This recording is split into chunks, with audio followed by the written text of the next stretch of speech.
At the peak of his power, Pablo Escobar had so much cash he couldn't spend it fast enough. He was spending $2,500 every single month just on rubber bands to bundle the bills. Rats chewed through his warehouses and destroyed millions of dollars in stored cash. He once admitted losing nearly 10% of his profits every year, not to police, not to rivals, just to spoilage, rot, and pests. Money had stopped being a reward, it had become a problem.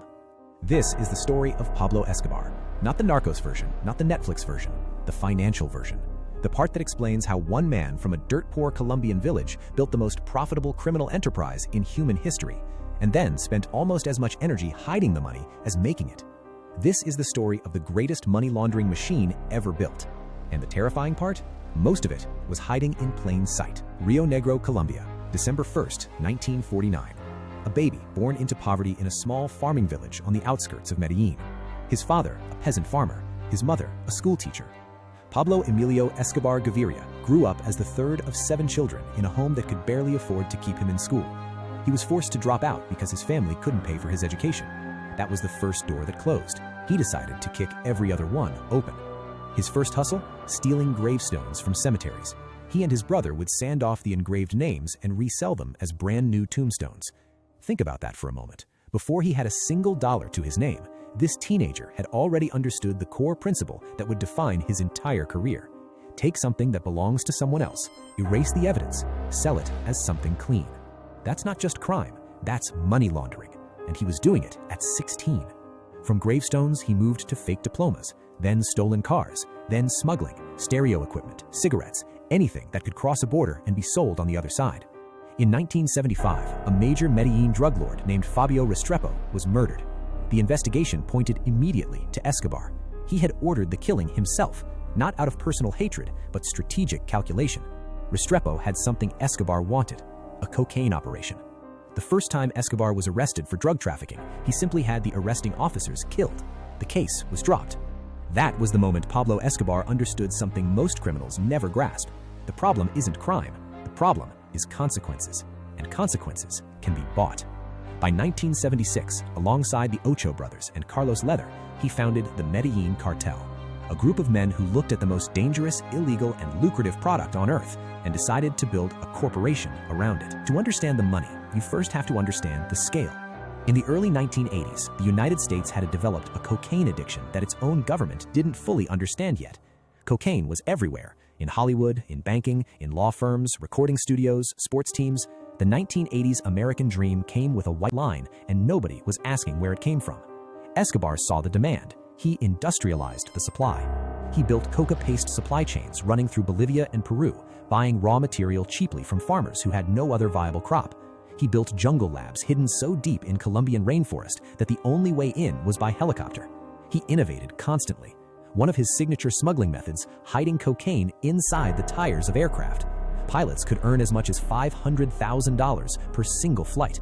By the early 1980s, Escobar was moving 15 tons of cocaine into the United States every single day. Of all the Americans doing cocaine at the time, 4 out of 5 were buying it from the Medellin Cartel. Not some, not most, 4 out of 5. By 1989, Pablo Escobar appeared on the Forbes billionaires list, listed as the 7th wealthiest person on the entire planet. Not the wealthiest criminal, the 7th wealthiest person, right next to the oil barons and the tech founders and the old money families that had been accumulating wealth for generations. He had done it in 15 years, from grave-robbing teenager to Forbes list in 15 years. At the height of his power, the Medellin Cartel controlled an estimated 80% of the global cocaine trade. Estimates of his earnings ranged widely, from $60 million to $100 million per day. To put that in context, Apple, the most valuable company in the world today, earns roughly $170 million per day from its entire operation. One Colombian drug lord running an illegal empire from jungle labs and fortified compounds was generating somewhere between 1/3 and 1/2 of what Apple makes per day. And now came the problem. Imagine someone hands you a suitcase with $1 million in cash. Congratulations, you now have a massive, immediate, unsolvable problem. You cannot deposit it in a bank. Banks in America are legally required to report any cash transaction over $10,000 to the government. You cannot buy property with it. Require documented sources of funds. You cannot invest it in stocks or businesses. Financial markets require verified, legitimate income. You cannot even just keep it in a warehouse. It will be eaten by rats, destroyed by humidity, or found in a raid. Dirty money is almost completely useless until it has been transformed into something clean. Now multiply that $1 million by 60 every single day. The Medellin cartel was generating so much cash that it became their primary operational headache. This wasn't a metaphor, it was a logistics crisis. At one point, he was spending $2,500 a month just on rubber bands to organize the stacks of bills. He was losing 10% of his annual profits, not to police seizures, not to rivals, just to spoilage, rot, and pests. Money had stopped being a reward, it had become a problem. He had so much cash that his accountants estimated they were writing off over $2 billion every year just in spoiled, destroyed, or unrecoverable cash. $2 billion written off to rats and weather. The Colombian banks wouldn't touch his money. They had enough problems already. So he stockpiled some in Swiss accounts, the oldest offshore haven in the world. He buried piles of shrink-wrapped cash in Colombian farming fields, sealed containers in caves, stacks hidden inside the walls of cartel members' homes. Then he had a specific, brutal policy for the people who helped him hide it. He killed them. After having his hitmen bury cash on his behalf, Escobar would frequently have those same men murdered. Dead men don't dig up buried fortunes. Dead men don't talk to prosecutors. He had built the world's most profitable business. Now he needed the world's most sophisticated cleaning operation. Money laundering has 3 stages. Every criminal knows them. Placement, get the dirty cash into the financial system. Layering, move it around until the trail disappears. Integration, bring it back out looking like legitimate income. Escobar's operation was a masterclass in all 3, simultaneously, at industrial scale. Stage 1, the Smurfs. Layer 1 was called structuring. On the street, they called it smurfing. American federal law required banks to report any cash deposit over $10,000. So the cartel recruited armies of ordinary people, not criminals, ordinary people. Housewives, students, retired workers, anyone unremarkable, anyone who wouldn't attract attention. These people, called runners or Smurfs, were sent to hundreds of different bank branches across Miami, Los Angeles, New York, Houston. Each person would deposit $9,500, always just below the reporting threshold, always in a different branch, always with a different face. To place $50 billion this way requires more than 5 million separate transactions. 5 million. And here is the darkest part of this story, the part that most documentaries skip past entirely. In the early 1980s, some American banks knew, not all of them, not even most of them, but some of them had rooms set up with counting machines. Banks had employees who would help cartel representatives set up accounts. Banks looked at the scale of the deposits, the sheer impossible volume of cash coming in from Miami, and decided that asking questions was bad for business. American financial institutions were complicit in cleaning the dirtiest money in the world. But smurfing had limits. It was slow, it was labor-intensive, and as regulators woke up, it became dangerous. So the Medellin cartel invented something far more elegant, something law enforcement would later describe as the most effective and comprehensive money laundering system in the entire Western Hemisphere. They called it the Black Market Peso Exchange. Follow this carefully because it is genuinely brilliant. Step 1. The cartel sells cocaine on American streets, collects millions of dollars in cash. It needs those dollars converted into Colombian pesos to pay the farmers, the chemists, the pilots, the guards. But it cannot move the cash across the border. Too visible, too risky.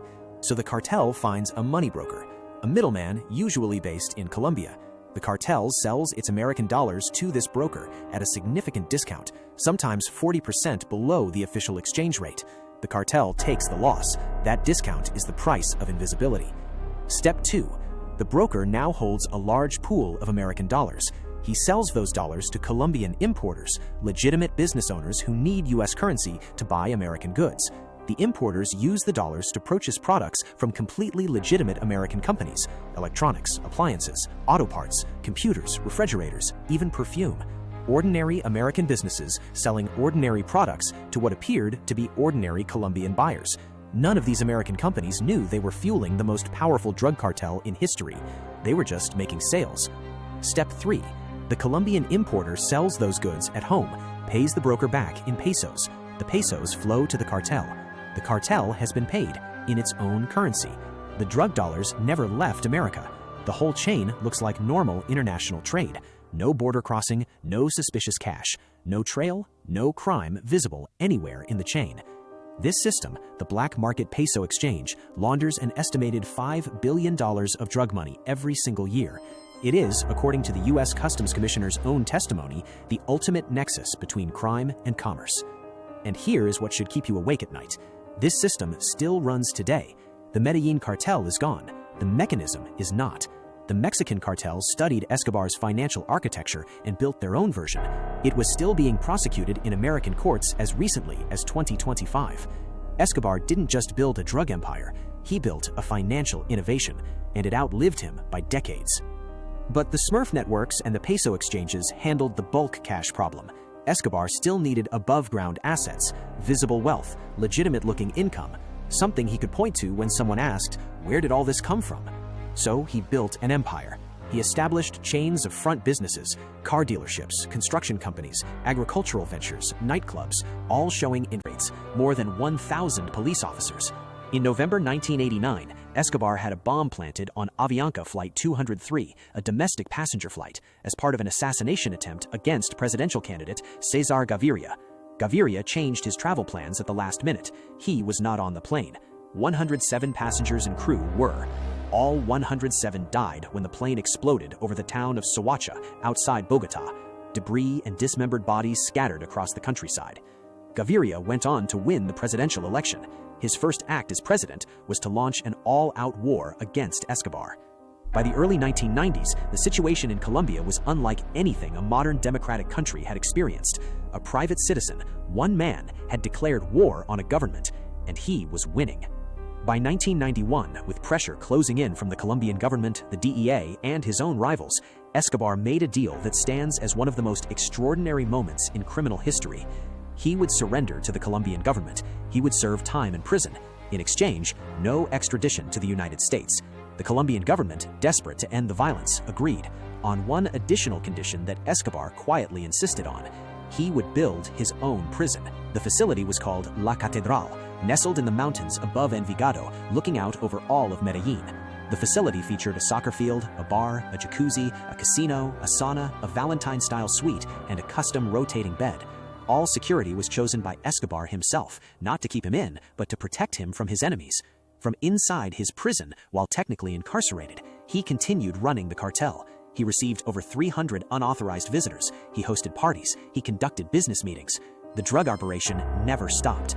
Then, in July 1992, he summoned two senior cartel lieutenants, Fernando Galeano and Gerardo Moncada, to the La Catedral, after accusing them of skimming cartel revenue. He killed Galeano with a pool cue. He had Moncada beaten to death, dismembered, and burned in the compound, inside his own prison, while technically incarcerated.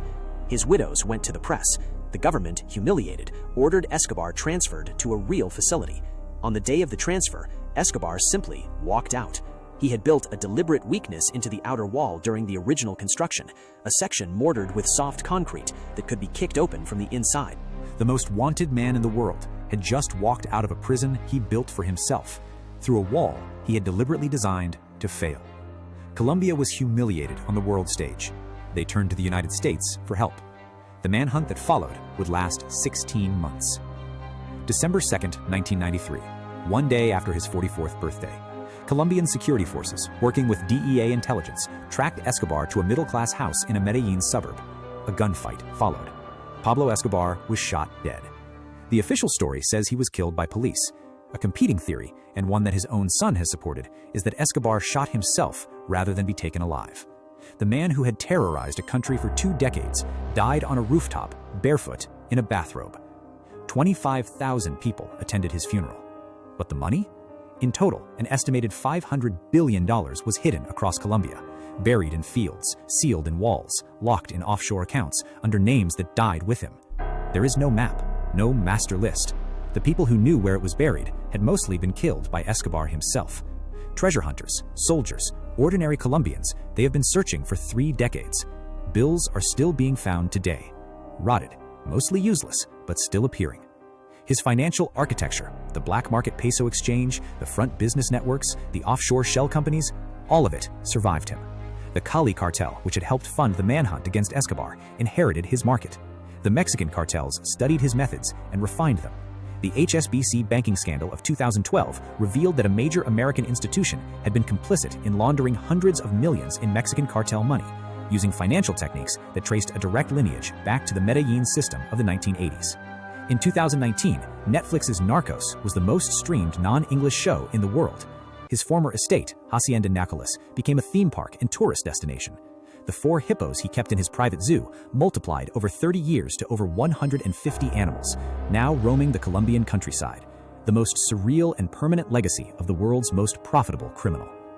Here is the final lesson. Pablo Escobar was not a uniquely evil genius. He was a product of a system that created enormous demand for a product, criminalized that product, and then failed to properly police the financial infrastructure that allowed the profits to be cleaned and recycled.